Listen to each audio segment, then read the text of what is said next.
Hello and welcome back to my channel. So today's video is a follow-up review of the ImmersionRC Rapid Plus Fire, this little guy right here. And I've had it for about 2.5 weeks. Got it from PyroFlip RC. And well, I've tried it with all of my copters, and I got to tell you something, guys. This thing is not ready for market. It's not ready for retail. It is simply garbage, and it's dangerous, extremely dangerous. I know that's going to upset the fanboys out there. They're going to be just going crazy, trolling me here.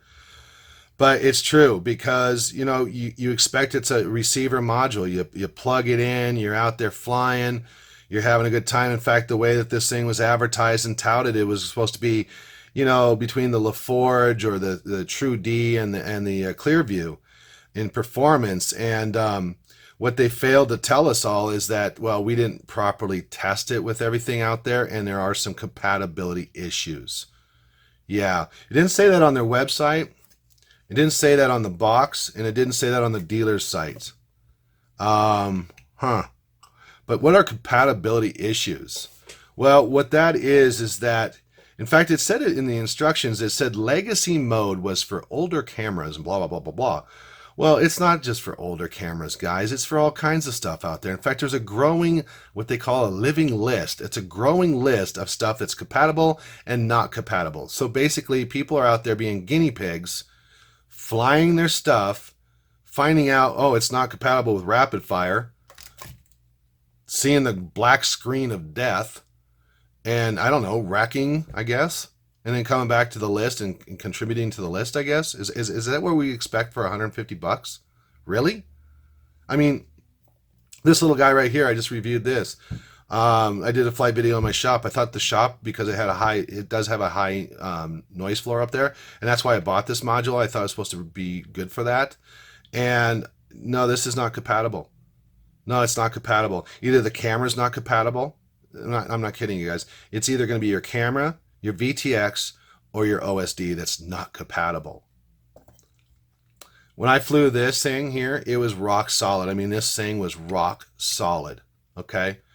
And I got about 100 and some feet in the air, and I was doing a big power loop, and it just went black. It went to this scrolling black, okay? And luckily, I still had stabilized mode tuned in on the FC on this, because I hit that right away. That's the only thing that saved this. It's the only thing that saved this, because it took 3 seconds, about 2 to 3 seconds, for this thing to beep and finally lock back in. Yeah, if I didn't have stabilized mode, guys, I wouldn't have probably a quadcopter. Either it would have been smashed in the ground, or even worse, I could have hit a car, I could have hit a person, I could have hit someone's house, something I'm financially responsible for, or possibly even criminally responsible for. I mean, really? $150, and that's what I'm getting because of compatibility issues.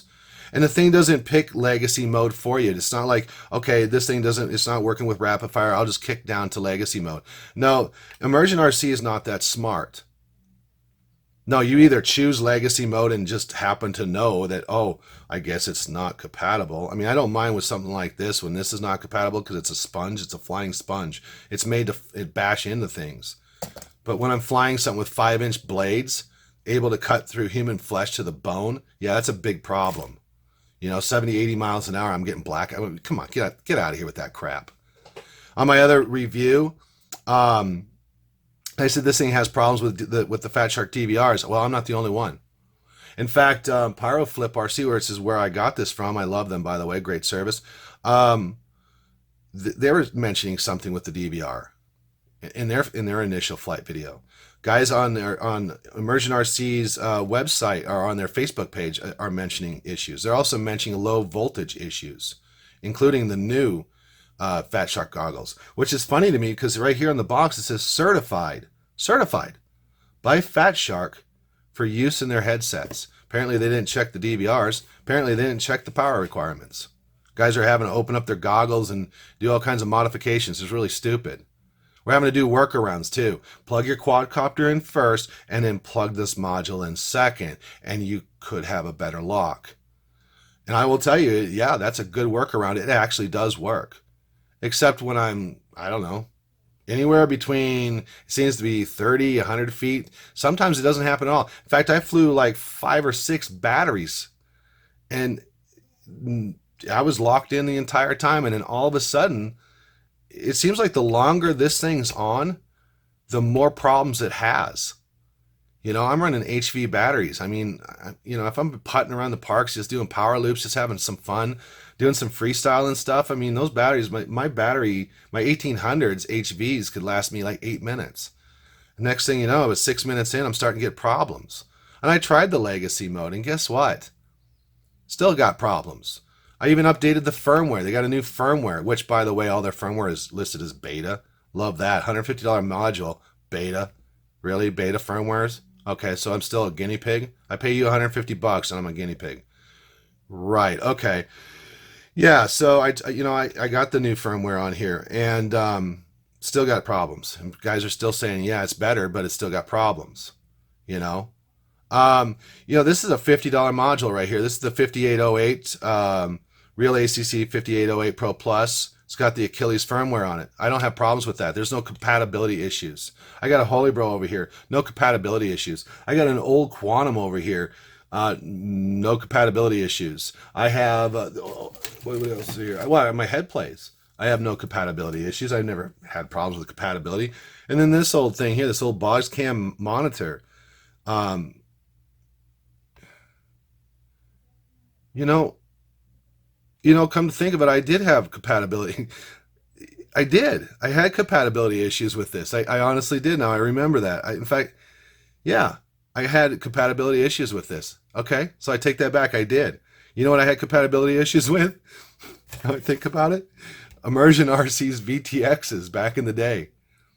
Yeah, that's right. It did have compatibility issues with that monitor. In fact, I remember my Dominator V2s. I had a Fatshark module in it, and it had compatibility issues with that ImmersionRC VTX. I remember that now. So yeah, okay. So I have heard about compatibility issues because of ImmersionRC's crap.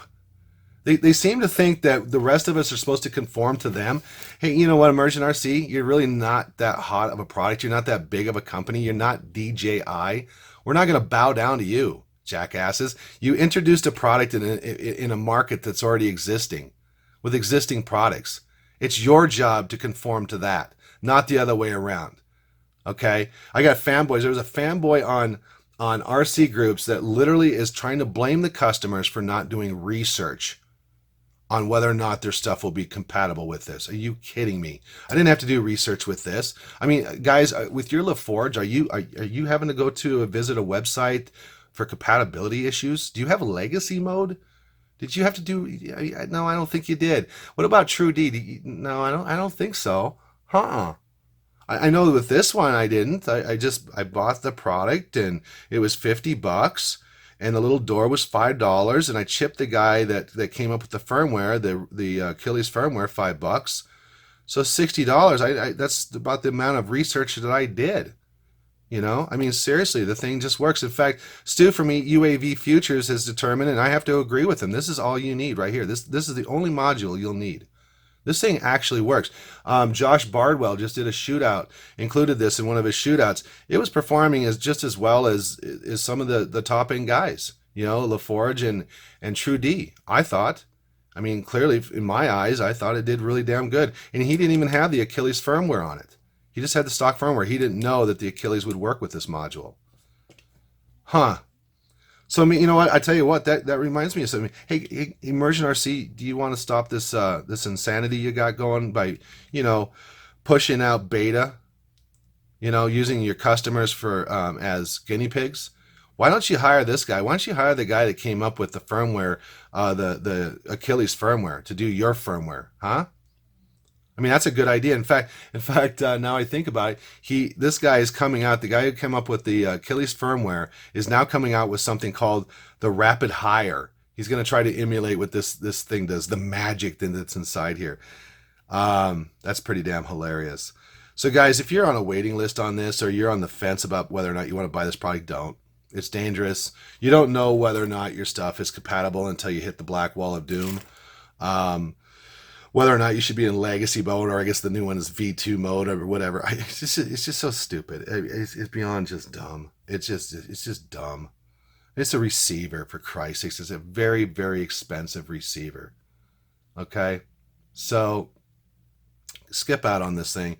It's just, to me, it's dangerous. If they come out with a firmware that actually fixes the problems, where it automatically switches you back and forth from legacy mode or the V2 mode, now maybe they'll have a V3 or a V15 by that time mode, or rapid fire mode. If it does it automatically where there's just a little blip in the screen, then that's not a big deal. And then I'll come back and review this and say, hey, go ahead and spend your extra money on this. But if you're on the fence, guys, you know what? Go out and buy this for $50, okay? Buy a little door for $5. You know, go download the firmware for it, and then you can get one of these with the money you save here and a whole bunch of batteries. This thing actually kicks ass. It's a lot of fun. So, you know, maybe that's a good idea. Or better yet, you know, just stick with the module you have and just save your money so you can buy better goggles, or you can just go out and buy another quadcopter or something. But don't buy this. You know, these guys obviously don't seem to care.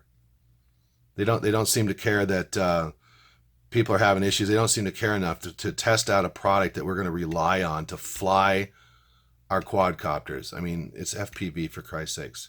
Come on, guys. So thanks for tuning in. I know the fanboys are going to have fun down below, but you can kiss my ass. I couldn't give 3 shakes of a dog's ass about you fanboys. You make me sick to my stomach. Go get a life. Go get a girlfriend. Go do something with yourselves. So tune in next time. I got the Team Motor props. I also have the Hyperion HV packs. They're really, really good. So, and I also have the HGLRC Flame, or these are the 2306 motors that I'm going to be putting on a quadcopter here soon. So stay tuned, guys. And sorry about the language and sorry about the rant, guys. But honestly, it just makes me so mad that a big company like this would come out with a product like this, and then fanboys blaming customers. I mean, it's just the dumbest thing I've ever seen. This is a safety issue, a huge safety issue that, you know, could cost you big time. So thanks, guys, for joining in. Have a great evening.